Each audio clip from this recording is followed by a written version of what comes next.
ជំរាបសួរបងប្អូនអំពូមីងទាំងអស់គ្នាថ្ងៃនេះជួបជាមួយនឹងសូរិនទៀតហើយគាត់សប្បាយចិត្តបានរបស់លេងថ្មីបងប្អូនមើលរបស់លេងថ្មីនឹងដឹងអីហ៎ដោយសារតែរាល់ដងនឹងគាត់ចេះតែចង់ទាទៅចាប់តុក្កតាពេក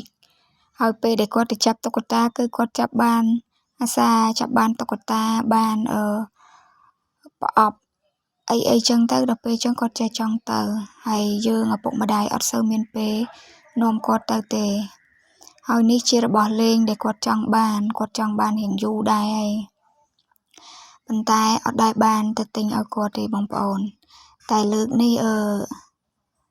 ឪពុកគេសន្យាថាថ្ងៃអាទិត្យហ្នឹង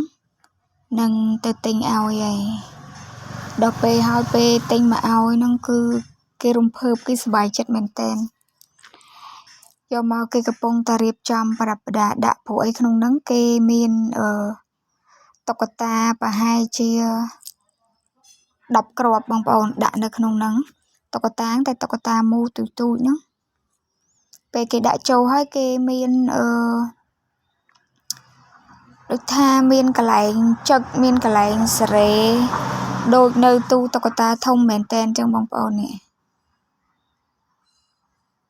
គេឥឡូវគេកំពុងតែរៀបចំដាក់ឯងនិយាយទៅបងប្អូនក្មេងនៅពេលដែលគាត់បានរបស់ដែលគាត់ចង់បានណាមើលទៅគាត់រំភើបគាត់សប្បាយចិត្តខ្លាំងណាដល់ពេលឃើញគាត់សប្បាយចិត្តនេះឪពុកម្ដាយនឹងក៏សប្បាយចិត្តតាមគាត់ដែរនេះបងប្អូនតុក្កតាដែលគាត់កាន់ហ្នឹងគឺត្រូវចាក់ចូលទៅក្នុងកូនទូតុក្កតាមិញហ្នឹងដើម្បីចាប់ហើយគេទៅរៀបចំតែគេឃើញតុក្កតាខ្ជូតពេកគេសប្បាយចិត្តគេរំភើបត្រេកអរគេណាបងប្អូនឥ